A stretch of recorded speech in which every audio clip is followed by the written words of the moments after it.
అందరికీ నమస్కారం. Welcome to Venkatadri channel. 1857 సిపాయిల తిరుగుబాటు గురించి ప్రతి భారతీయుడు తెలుసుకోవాలి. ఇది మనం మరిచిన మహాయుద్ధం. మీరట్లో తిరగబడిన సిపాయిలు ఢిల్లీ వచ్చి తెల్లదొరలను తరిమి కొట్టి మొఘల్ పాదూషాను సింహాసనం ఎక్కించారు. అయితే 4 నెలలు తిరగకుండానే తెల్లదొరలు మళ్ళీ ఢిల్లీ కోటను ఆక్రమించారు. వాళ్ళు కోటను ఎలా ఆక్రమించింది 10వ ఎపిసోడ్లో వివరించాను. కోటను తెల్లవాళ్ళు ఆక్రమించిన తరువాత వాళ్ళు చేసిన అఘాయిత్యాలు ఎంత కిరాతకమైనవో చూడండి. తిరుగుబాటుదారుల చేతులు ఢిల్లీ నగరం ఉన్న 4 నెలలు ప్రజలు నానా అవస్థలు పడ్డారు. రాజకుమారులకు నడమంత్రపు అధికారం వచ్చాక వారు ప్రజలను పెట్టిన బాధలు ఇన్ని అన్నీ కాదు. పట్టపగ్గాలు లేకుండా సాగిన పగటి దోపిడీలు, లూటీలు, కూనీలతో విసిగి వేసారారు. వెళ్ళిపోయిన తెల్లవాళ్ళు వచ్చినా బాగుండు అనుకున్నారు. తిరిగి వచ్చిన తెల్ల దొరల ప్రతాపాన్ని చూశాక పోయిన వాళ్లే 1,00,000 రెట్లు మేలు అని వాళ్లకు అర్థమైంది. పెనం మీద నుండి జారి పొయ్యిలో పడినట్టయింది.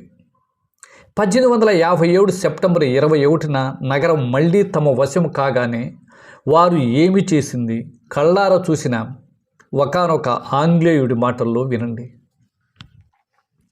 మన సేనలు ప్రవేశించినప్పుడు నగరం లోపల కనిపించిన జనులందరినీ అక్కడికక్కడే బాయినట్లతో పుడిచి చంపేశారు.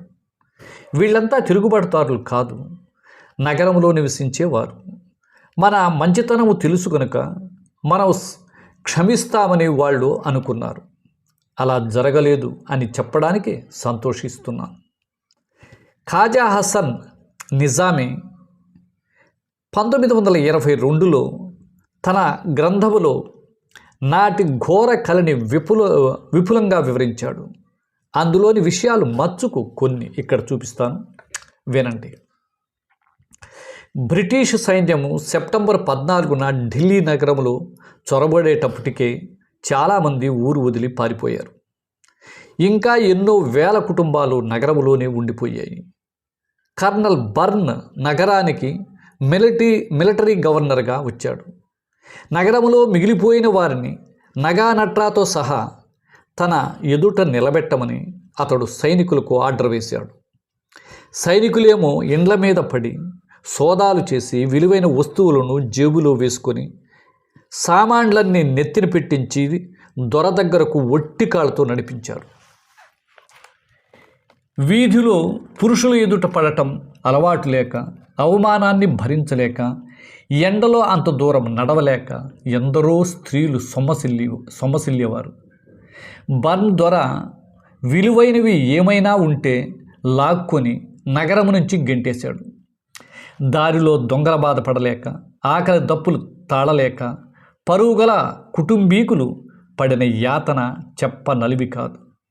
తెల్లవాళ్ల చేతుల్లో చిక్కేదానికంటే చావడమే మేలు అనుకుని ఎందరో స్త్రీలు పెరట్లోనే బావల్లో పడి ప్రాణాలు తీసుకున్నారు. శవాల మీద పడటం వల్ల ప్రాణం దక్కిన వారిని వందల సంఖ్యల్లో బయటికి తీశాం. మమ్మల్ని చూడగానే వాళ్ళు భయముతో ఉణికిపోతూ, మేము కుల స్త్రీలం, పరాయి వాళ్ళు తాకడం సహించలేము, దయచేసి మమ్మల్ని కాల్చేయండి అని దయనీయంగా ప్రార్థించారు అని ఒక సైనికుడు చెప్పాడు. ఎందరో కవులు, కళాకారులు, ప్రసిద్ధ వ్యక్తులు, పుర ప్రముఖులు నివసించే కచ్చా చలాన్ ప్రాంతం మిగతా వాటికంటే ఎక్కువ నష్టపోయింది.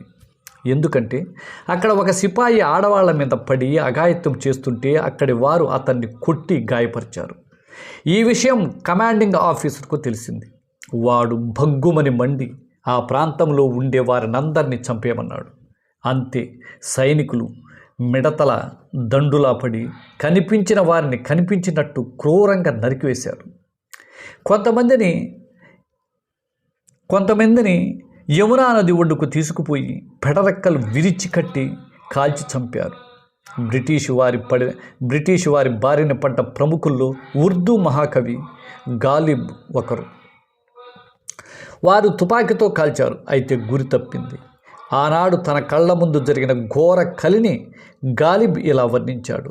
సైన్యం నగరంలోకి వస్తూనే కనపడిన వారినల్లా కాల్చేశారు. నా ముందు రక్త సముద్రం ఉంది. నా స్నేహితులు ఎంతోమంది మరణించారు. ఎంతమందిని చంపారో, ఎంతమందిని ఉరితీశారో దేవుడికే తెలుసు. ఆ రోజుల్లో తమకు ఢిల్లీ వీధుల్లో ఎక్కడ చూసినా పీనుగుల పోగులు కనిపించేవి. కుళ్ళిన శవాలను కుక్కలు రాబందులు పీక్కు తింటున్న దృశ్యాలు ఎక్కడ పడితే అక్కడ దర్శనమిచ్చేవి అని లార్డ్ రాబర్ట్స్ తన గ్రంథములో పేర్కొన్నది అక్షర సత్యం. ఢిల్లీ ఏజెన్సీలో 7 సంస్థానాలు ఉన్నాయి. వాటిలో జార్జర్ సంస్థానం నవాబు కష్టకాలంలో సర్ థియోఫలస్ మెట్కాఫ్ దొరకు ఆశ్రయం ఇవ్వలేదట.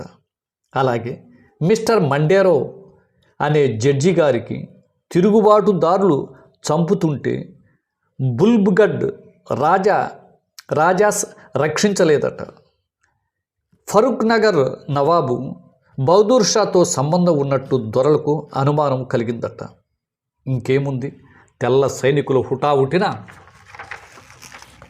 వెళ్ళి వారి ముగ్గురిని బంధించి అతి కిరాతకంగా ఈడ్చుకుని వచ్చి తిండి తిప్పలు లేకుండా కోటలో చీకటి గదుల్లో పడేశారు. వారికి బ్రతికే హక్కు లేదని, తక్షణం ఉరి తీయాల్సిందేనని మిలిటరీ కోర్టు న్యాయం చెప్పింది. వెంటనే మిలిటరీ బ్యాండ్ వచ్చి ఆనందంగా మేళతాళాలు మోగిస్తుండగా ముగ్గురిని ఉరితీశారు. చాందినీ చౌక్ పోలీస్ స్టేషన్ ఎదుట అప్పట్లో ఒక చెరువు ఉండేది. దాని 3 పక్కల ఉరికంబాలు పెట్టి రోజు ఎంతోమందిని లెక్కాపత్రం లేకుండా హతమార్చారు. చంపడమే ఘాతకమైతే చంపేందుకు అనుసరించిన పద్ధతి ఇంకా హేయమై ఉంది. ఉరికంబాలు ఎదుట ముద్దాయిలను నిలబెట్టేవారు. ఒక బ్యాచ్ వారు గిలగిలలాడుతూ కాళ్ళు చేతులు కొట్టుకుంటూ మరణం పాలవుతూ ఉంటే మిగతా వారు చూస్తూ కాసేపట్లో తమకు పట్టబోయే గతిని తలుచుకుంటూ భయముతో గజగజ వణికేవారు. గుండె లవిసే వారు చేసే ఆక్రందనలను తెల్లవారు ఆనందంగా ఆలకించేవారు. ఒక్కొక్కసారి ముద్దాయిల తల్లులను ముందర పెట్టి మరీ ఉరి తీసేవారు. బిడ్డల చావు చూడలేక వాళ్ళు గుండెలు పగిలేలా ఆక్రోశిస్తూ ఉంటే పగలబడి నవ్వేవారు. ముట్టడి అనంతరం మన సైన్యం చేస్తున్న అఘాయిత్యాలు హృదయ విదారకమైనవి. మిత్రుడా శత్రువా అన్న తేడా లేకుండా మూకుమ్మడిన ప్రతీకారము తీర్చుకుంటున్నారు. లూఠీల విషయంలో మనము నాదిర్ షాను మించిపోయాము అని Bengal governor lord Elphinstone Punjab commissioner sir లారెన్స్కు రాసిన జాబు 2 నెలలు నిరాఘాటకంగా సాగిన సైనిక దురాఘాతాలకు తిరుగులేని సాక్ష్యం. ఇకపోతే నాదిర్ షా ఎవరంటారా? ఆయన గురించి కూడా కొద్దిగా తెలుసుకుందాం. ఇతను ఇరాన్ చరిత్రలో అత్యంత శక్తివంతమైన పాలకులలో ఒకరు. ఇరాన్ షాగా పరిపాలించాడు. ఇతడు 1736 నుంచి 1747 వరకు ఇరాన్ను పరిపాలించాడు. నాదిర్ షా ఉత్తర భారతదేశాన్ని తన 50,000 సైన్యంతో దాడి చేశాడు. 1739లో ఢిల్లీపై దాడి చేశాడు. అప్పటికే అంతర్గత కుమ్ములాటలు ఘోరంగా బలహీన పడ్డ మొఘలులు కర్నల్ యుద్ధంలో అత్యంత తేలిగ్గా ఓడిపోయారు. ఈ విజయంతో ఉత్తర భారతదేశంపై నాదిర్ షా పట్టు సంపాదించాడు. ఢిల్లీని పూర్తిగా నాశనం చేయండి అని నాదిర్ షా తన సైనికులకు ఆజ్ఞ ఇచ్చాడు. నాదిర్ షా సైనికులు ఇష్టానుసారంగా ప్రజలను చంపేశారు. ఒకే రోజు 30,000 మందిని కాల్చి చంపారు. ఈ ఓచకోత జరుగుతుండగా మొఘల్ సామ్రాట్ మహమ్మద్ షా నాదిర్ షాను తనపై తన ప్రజలపై దయ చూపాల్సిందిగా అని వేడుకుంటూ రాజ్య ఖజానా తాళాలను అప్పగించాల్సిన దుస్థితి ఏర్పడింది. యుద్ధం ముగిసిన తర్వాత పర్షియన్ సేనలు ఢిల్లీని నలువైపుల నుంచి ముట్టడించి ప్రజలను తుపాకులతో కాలుస్తూ కత్తులతో నరుకుతూ వికృతంగా ప్రవర్తించారు. వేలాది మంది స్త్రీలను అత్యంత దారుణంగా అత్యాచారం చేశారు. పిల్లలను తల్లుల చేతిలో ఉండగానే నరికేశారు. ఈ ఘోరకాండ చివరికి మొఘల్ చక్రవర్తి మహమ్మద్ షా తన రాజ్య ఖజానా తాళాలు చేతికి ఇవ్వడంతో ముగిసింది. నాదిర్ షా దోచుకుని పోయిన సంపద విలువ ఇంత అంతని చెప్పడానికి వీల్లేదు. శతాబ్దాల పరిపాలనలో మొఘలు చక్రవర్తులు పోగు చేసిన సంపదనంతా ఒక్కపెట్టున దోపిడీ చేసి తీసుకుపోయాడు. మొఘలు చక్రవర్తులు నెమలి సింహాసనం విలువ ఇంత అని చెప్పలేం. దానికున్న వజ్రాలు, రత్నాలు, బంగారు తొడుగులను ఒట్టి సింహాసనాన్ని వదిలిపెట్టి వెళ్ళిపోయాడు. ప్రతివాడు భారతదేశంపై పడి ఇష్టారాజ్యంగా ప్రజలను చంపేసి అపారమైన సంపదను దోచుకొని పోతూ ఉంటే ఈ భారతదేశం ఎలా బాగుంటుంది?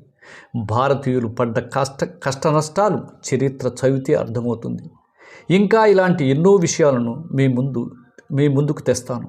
ఈ వీడియో మీకు నచ్చినట్లయితే లైక్ చేయండి, షేర్ చేయండి, సబ్స్క్రైబ్ చేయండి. Thank you so much.